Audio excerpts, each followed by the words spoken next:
Perkenalkan, nama saya Devinia Angelina, saya dari kelas A2 Manajemen Pagi, NIM 19104168887.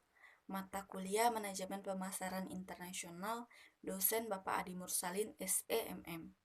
Baiklah, di sini saya akan menjawab soal UTS yang telah diberikan. Soal yang pertama, sebutkan dan jelaskan apa yang dimaksud dengan manajemen pemasaran internasional menurut 3 para ahli. Jawabannya, yang pertama menurut Trijiptono, pemasaran adalah suatu proses sosial dan manajerial di mana individu atau kelompok mendapatkan apa yang mereka butuhkan melalui penciptaan, penawaran, dan pertukaran segala sesuatu yang bernilai dengan orang kelompok lainnya. Yang kedua, menurut William J. Stanton, pemasaran yakni adalah sistem secara keseluruhan dari kegiatan-kegiatan bisnis atau usaha yang bertujuan untuk merencanakan, menentukan harga barang atau jasa yang sesuai, mempromosikan barang dan jasa, dan mendistribusikan barang dan jasa kepada konsumen dan bisa memuaskan konsumen. Pemasaran merupakan kegiatan tukar-menukar yang bertujuan untuk memuaskan keinginan manusia serta dalam arti bisnis.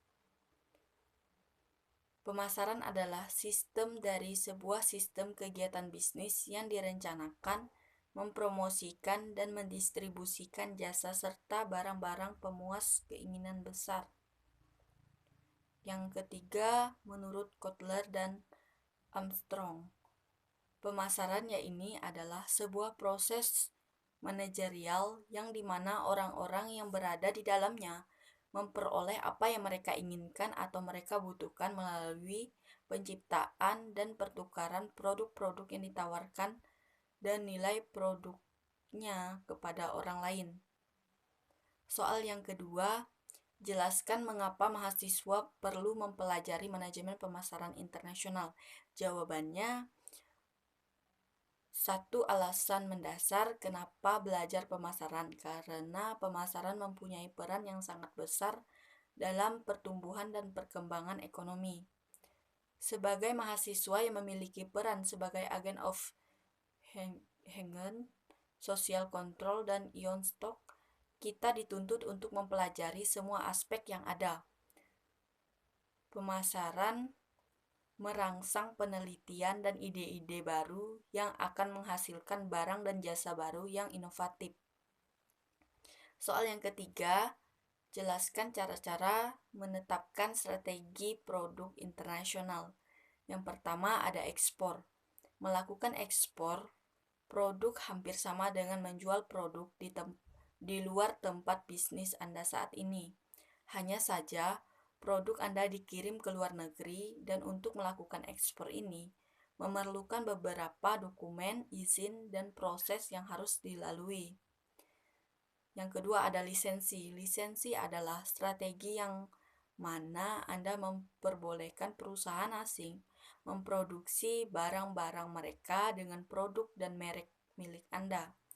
Di sini Anda akan mendapatkan imbal balik atau royalti, tetapi tidak maksimal namun juga mempunyai resiko yang sangat kecil untuk rugi. Yang ketiga ada franchising. Dengan cara membuat perjanjian dengan pihak keduanya bahwa akan digunakan bisnisnya. Hampir sama dengan lisensi, hanya saja franchising seperti duplikat perusahaan Anda sendiri. Yang keempat ada kontrak manufacturing, di mana perusahaan Anda mengadakan peraturan kontrak bahwa perusahaan Anda bersedia memproduksikan barang bagi perusahaan lain, produk yang sesuai dengan sertifikasi perusahaan yang akan membeli produk Anda yang akan mereka pasarkan sendiri.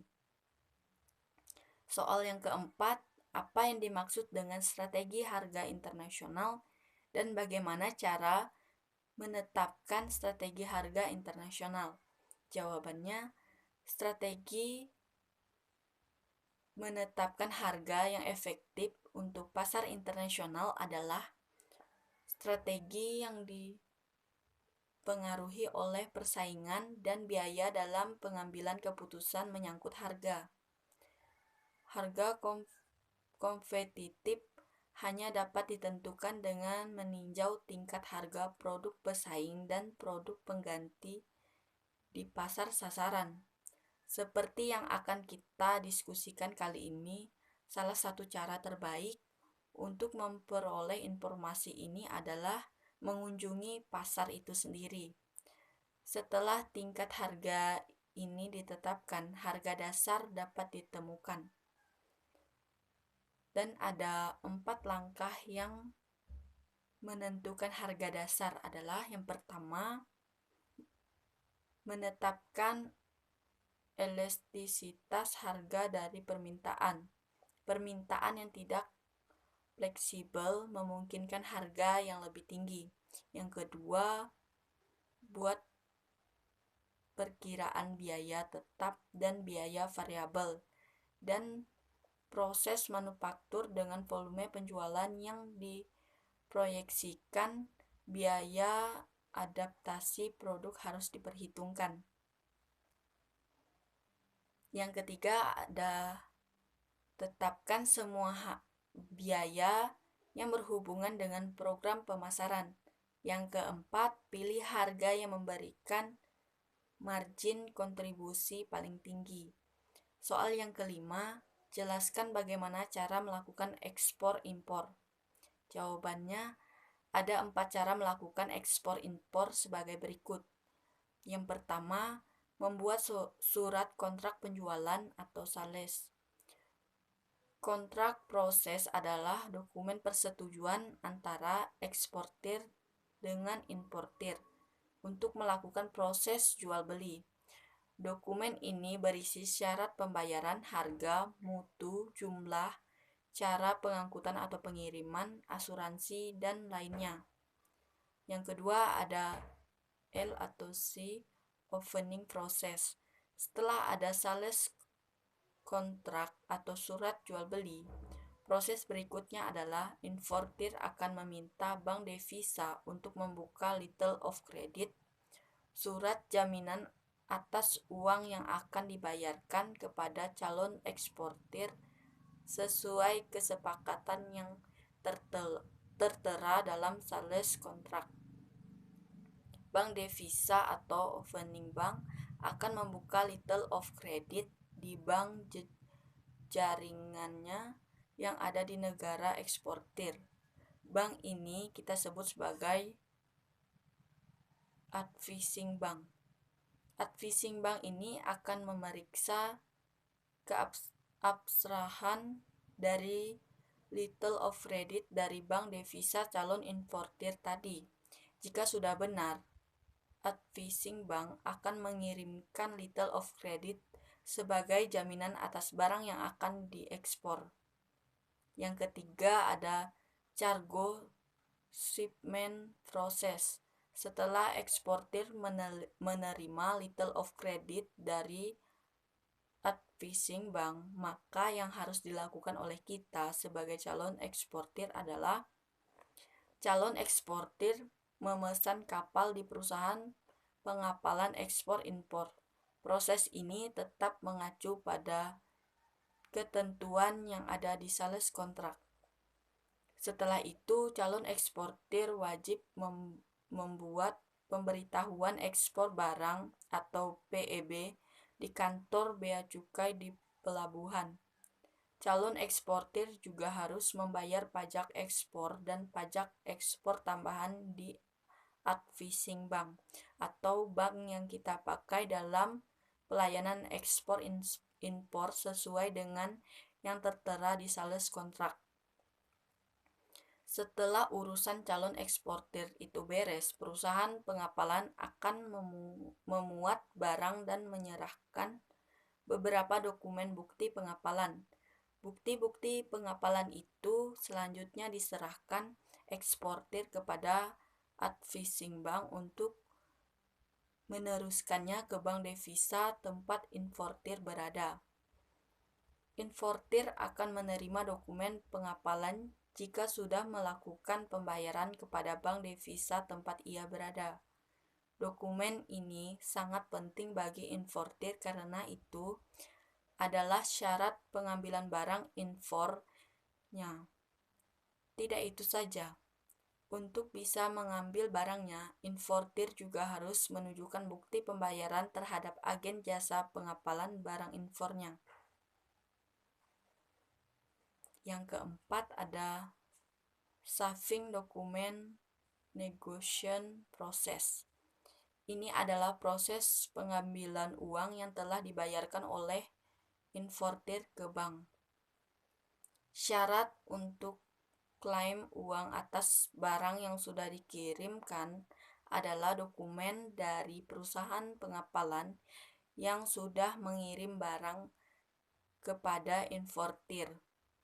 Setelah menerima dokumen dari perusahaan pengapalan, eksportir akan menyiapkan dokumen lain yang disyaratkan dalam letter of credit, misalnya invoice packing list, surat keterangan negara asal, daftar packing, dan lainnya.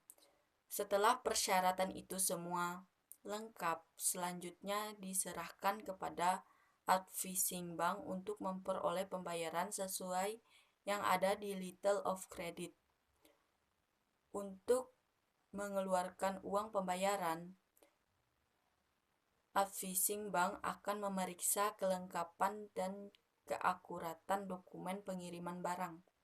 Jika sudah lengkap, dokumen-dokumen pengiriman barang itu akan dikirimkan kepada bank devisa di negara importir untuk mendapatkan uang pembayaran untuk eksportir.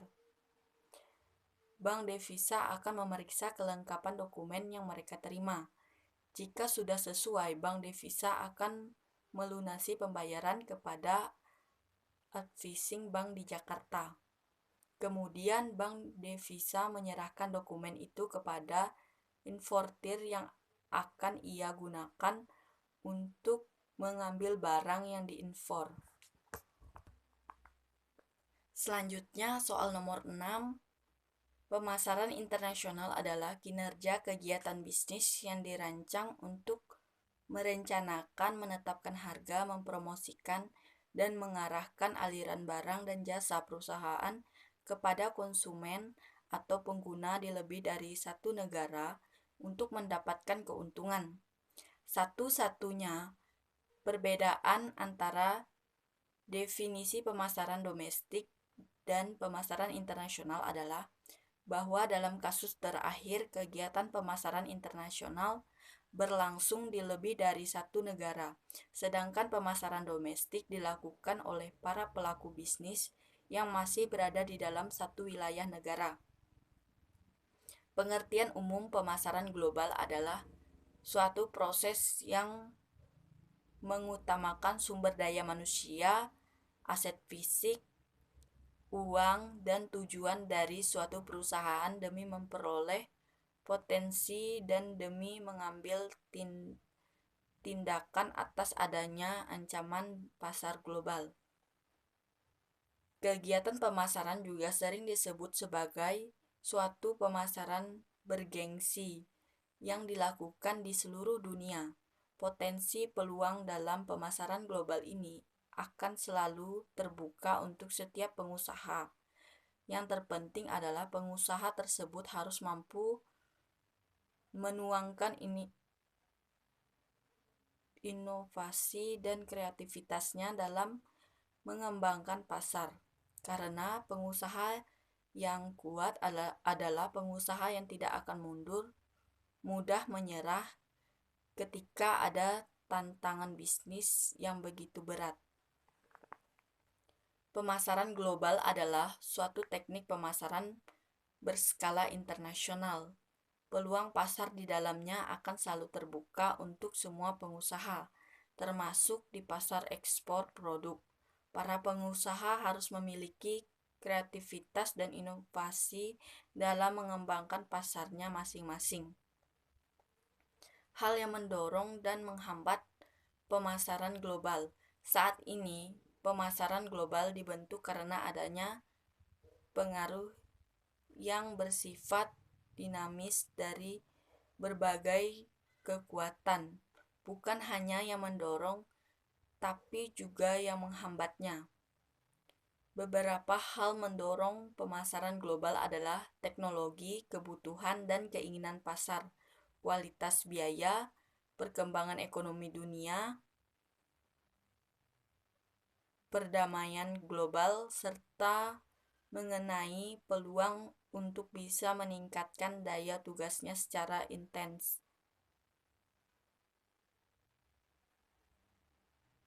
Sedangkan beberapa hal penghambat adalah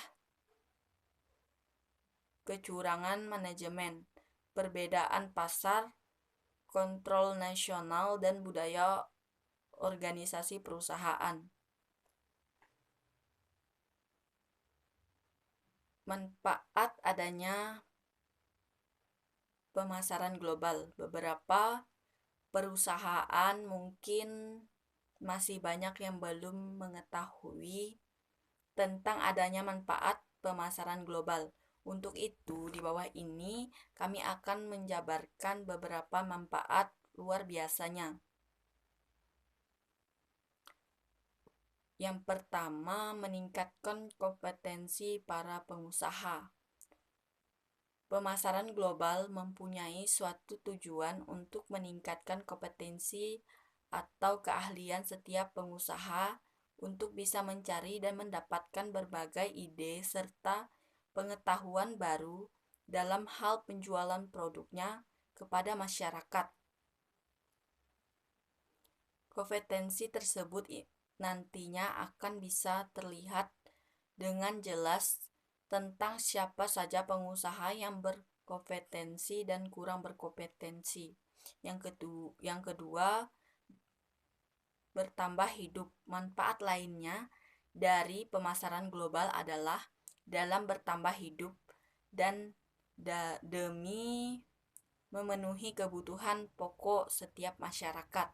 Kenapa? Karena setiap pengusaha akan selalu dituntut untuk bisa mendapatkan ide baru dan inovasi dalam melakukan pemasarannya. Yang ketiga, ada kualitas produk yang lebih baik. Seperti yang sudah dijelaskan di atas bahwa setiap pengusaha akan dituntut untuk bisa selalu melahirkan ide segar yang berkualitas dalam pemasaran global agar produknya bisa menjadi produk yang paling unggul.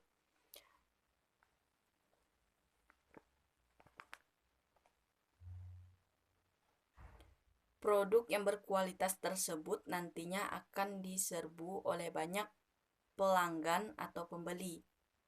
Yang keempat, pertumbuhan ekonomi.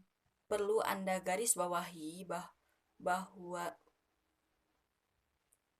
bahwasanya perkembangan masyarakat akan sangat tergantung pada aktivitas jual beli yang ada di sekelilingnya. Untuk itu, pemasaran global akan sangat berpengaruh dengan adanya perkembangan ekonomi masyarakat. Pertumbuhan ekonomi mereka akan otomatis berjalan lancar dengan banyaknya masukan dari daerah. Dan yang kelima, meningkatkan selera masyarakat. Membuat produk yang sesuai dengan selera masyarakat adalah cara yang harus ditempuh agar produk pengusaha bisa laku dan diminati oleh banyak masyarakat. Nah, namun selera masyarakat ini akan terus berubah sesuai dengan keperluannya masing-masing.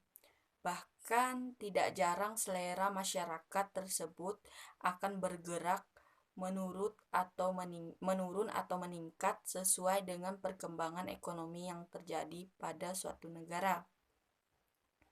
Soal yang ketujuh, pada dasarnya ada 6 cara yang berbeda di mana perusahaan masuk ke pasar internasional. Mereka mencakup ekspor melalui proyek turnkey, memberikan lisensi, memberikan waralaba, membentuk usaha patungan, dan mendirikan anak perusahaan. Sekian video jawaban soal UTS saya ucapkan terima kasih.